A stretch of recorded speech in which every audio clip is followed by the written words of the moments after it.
الكورة طبعا وخاصة ماتش امبارح مصر وتونس او تونس ومصر. مبروك طبعا لتونس، تستحق الفوز بشكل كبير طبعا.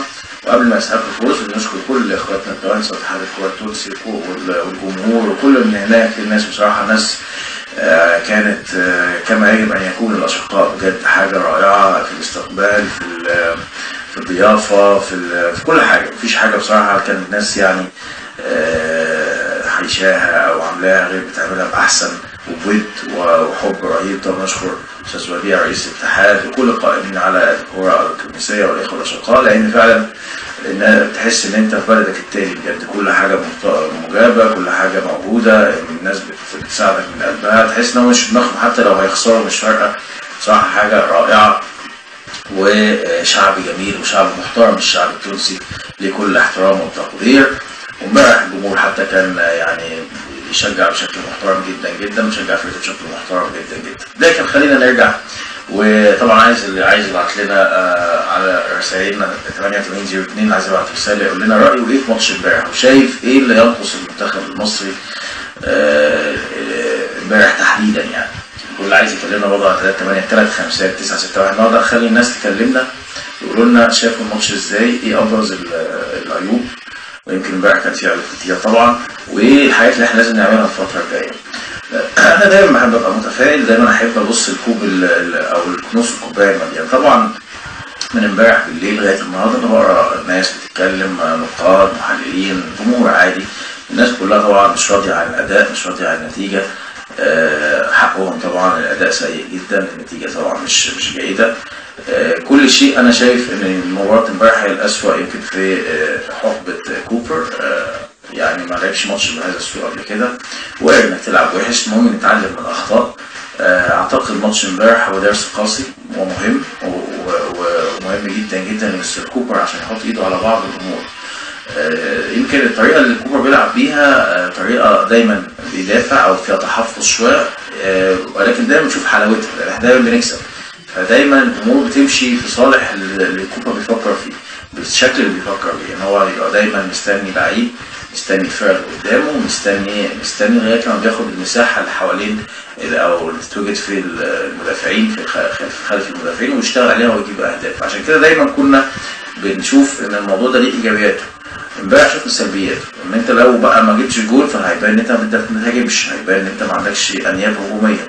فده انا اعتقد ان امبارح بيدي انذار مهم جدا لكوبر، ان هو يبتدي يبص انا محتاج فعلا راس حربه ولا العب بالشكل ده. اكيد امبارح ابتدى يبان انه لازم محتاج راس حربه، وخاصه لما نزل عمرو جمال.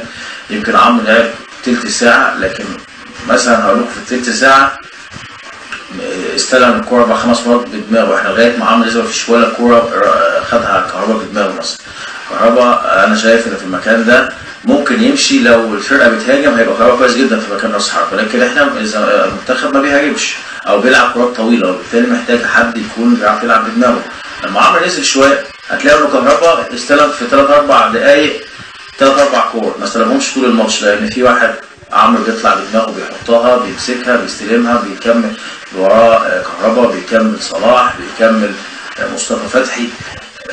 كل ده بسبب اتوجد راس حربه. حتى بغض النظر هو كويس ولا وحش، هو بمجرد ما هو بيطلع ويحط الكوره بدماغه لحد من اللعيبه الاخرين. ابتدينا نوعا ما الشوط الثاني في الثلث الاخير او في اخر 3 ساعات في الماتش، نوعا ما ابتديت تمسك الكوره شويه، نوعا ما بقيت تشوف كهربا بيطلع على الجول، نوعا ما بقيت تشوف يعني طبعا مش بالقيمه اللي احنا مستنيينها، لكن زي ما قلت لكم اكيد مستر كوبر لازم هيتعلم الماتش ده كتير، هيتعلم منه مين اللي يلعب ومين ما يلعبش، مين اللي يلعب ماتشات معينه، مين هيلعب ازاي، هل هيلعب بالشكل ده على طول ولا ممكن يغير الشكل. الاطراف بتاعتنا فتحي وعبد الشافي هل ممكن يتقدموا ولا يفضلوا بالشكل اللي احنا شفناه امبارح.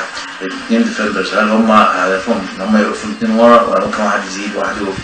انا بشوف ان امبارح كان طبعا ماتش زي ما قلت لكم، واعتقد مستر كوبر نفسه اعترف ببعض الاخطاء، وزي ما قلت لكم وجهه نظري ان هو ماتش يمكن الاسوأ في يعني فتره مستر كوبر. ما لعبش ماتش بهذا السوء قبل كده، وده على فكره وارد يعني، ممكن تحصل ان انت تخسر وتلعب وحش، طبيعي يعني كرة القدم. انت جاي من مكسب. وبرضه احنا متعودنا دايما المصريه الاصيله، انت لما تجيب بطوله او تلعب ماتشات كويسه جدا او الناس تشكر فيك كتير قوي، الماتش اللي بعديه دايما يحصل لك فتور شويه، او بيبقى الامور هاديه شويه بالنسبه لها. يمكن ده برضه من الحاجات اللي كان فيها المنتخب امبارح. برضه خلينا زملاء برضه بيتكلموا معايا هنا في الاعداد على ان اللعيبه المحترفه مبطلين بقى لهم اسبوعين وثلاثه، وبالتالي طبعا حالتهم الفرديه مش بنفس الكفاءه، لان بقى لهم اسبوعين ثلاثه مخلصين الدوري، وبالتالي قاعدين مهما كان حجم التمرين، ولكن دايما المباراه بتكون اوقع. فيمكن ده برضه بيخلي اللعيبه المحترفين مش في حالتهم الطبيعيه. في يعني دي حاجات كتيره اللي انا من وجهه نظري اثرت امبارح على الاداء الفني. لكن طبعا في كلام كتير، وعايز اقول لكم يمكن ان مستر كوبر شايف، انا بقول لكم ان هو هيستفيد من الماتش ده بشكل كويس جدا، هيحط ايده على اخطاء مهمه جدا.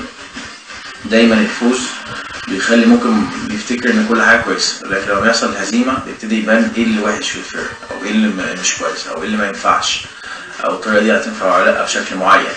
اعتقد من اهم الحاجات اللي احنا محتاجينها في منتخب مصر هو وجود راس حربه تقليدي في الشكل اللي بيلعب بيه كوبر. عارفين لو احنا او منتخب مصر بيلعب مثلا وبيهاجم من قدام وبيضغط من قدام وبيلعب وضغط الفرقه اللي قدامه، ممكن الشكل اللي بيلعب بيه كهربا كراس حربه يبقى كويس متقبل، لانه هتلاعب الكوره في رجله كتير، هيعرف يشتغل كتير. ولكن الشكل اللي بيلعب بيه مستر كوبر ان هو في كرات طويله دايما، اللعيبه من ورا بتلعب كرات خلف المدافعين، محتاج راس حربه بيعرف ينط بدماغه، بيعرف ياخد الكوره بدماغه، بيعرف يعمل محطه لنقل الهجمه لقدام. فده متهيألي هيكون الموضوع اللي هيشتغل عليه كوبر. وممكن الماتشات الجايه او ماتش اوغندا القادم ان شاء الله اللي هيكون النهارده، اعتقد هيتحدد الماتش بالظبط يوم ايه، يا اما 30 يا اما 31 اغسطس.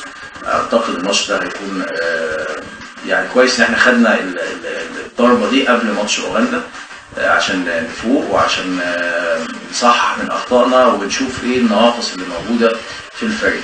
بس دايما بشوف لازم ننقد، ولكن انا بشوف برضه ان في ناس تحس ان هي ايه بتتكلم عن كوبر وحش، بس لما خد نص فاينل فسكتوا، فلما خسر امبارح ما صدقوا تاني. فاللي هو شفتوا انا قلت لكم الراجل ما عندوش فكره، لو شفت يا جماعه رايي انا، ده رايي كان صح والناس دي كانت غلط.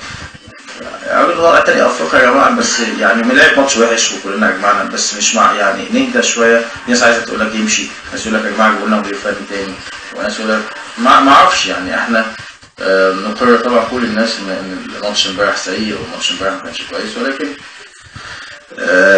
ما فيش حد بيلعب على طول كويس. يمكن زي ما قلت لكم الشكل اللي بيلعب بيه كوبر مش عاجب الناس كتير، ومش راضي، الناس مش راضيه بيه بشكل كبير. حتى واحنا بنكسب بس الناس سكتت عشان وصلنا فاينل، فالناس سكتت. زي ما قلت لكم ابتدت طبعا الناس تطلع النهارده لما خسرنا. شفت انا قلت لكم ان هو ما عندوش فكره، شفت انا قلت لكم اصل هو بيدافع بس، اصل هو مش مرتب افكاره، اصل هو وكأن خلاص انك توصل تاني افريقيا دي حاجه سهله. لا صعبه جدا على فكره، مش سهله. وخلينا نتابع، نركز مع الراجل، ننقده ونشتغل معاه ونوجهه، دي حاجه طبيعيه وحاجه لازم. ولكن دايما ما نقعدش نتكلم على لعيبه معينه وان المدرب ان هو السبب وان هو ما عندوش فكره وان هو نقعد نكسر في الناس وننسى كل حاجه اتعملت قبل كده كويس، خصوصا ان هو ماشي كويس يعني. ودي لسه اول ماتش في التصفيات، وعنده لسه اعتقد سوازيلاند يونايتد وهيلعب تونس تاني في ملعبه، يعني لسه الامور بعيده جدا جدا. فربنا يسهل ان شاء الله باذن الله. عايز اقول لكم برضه كان في ماتشات كتيره طبعا الاسبوع اللي فات، اقول لكم افريقيا ايه اول الماتشات اللي اتعملت والنتائج. وزي ما قلت لكم اللي عايز يبعت لنا مسجز على 8802، واللي عايز يكلمنا في التليفون هفتح تليفونات ويقول لي برضه عايز اسمع راي الناس عايزه ايه. 38-35-961 يقول لنا رأيه امبارح في الماتش، مين شايف الماتش ازاي، شايف ايه يعني. هو طبعا كل الناس انا متاكد هيقولوا كلام معين، لكن انا عايز اسمع رأي الناس ورأيهم ايه في مباراة امبارح. كاب فيردي بيخسر من اوغندا، او الراس الاخضر بتخسر من اوغندا في ملعب كاب فيردي. طبعا اوغندا معانا في مجموعتنا في كاس العالم، خسرت 1-0. بوركينا فاسو بتكسب انجولا 3-1. ويمكن شفنا او اللي ما شافش او سمع فلافيو نجم انجولا هو بينقد التحكيم، كان قيادة محمود البنا ان كان بيقول فيه جوان اوفسايد حسب بوركينا فاسو، وكان فيه ضربة جزاء ما اتحسبتش. يمكن اللي بيتابع يعني تويتر كده هيلاقي ان فلافيو كان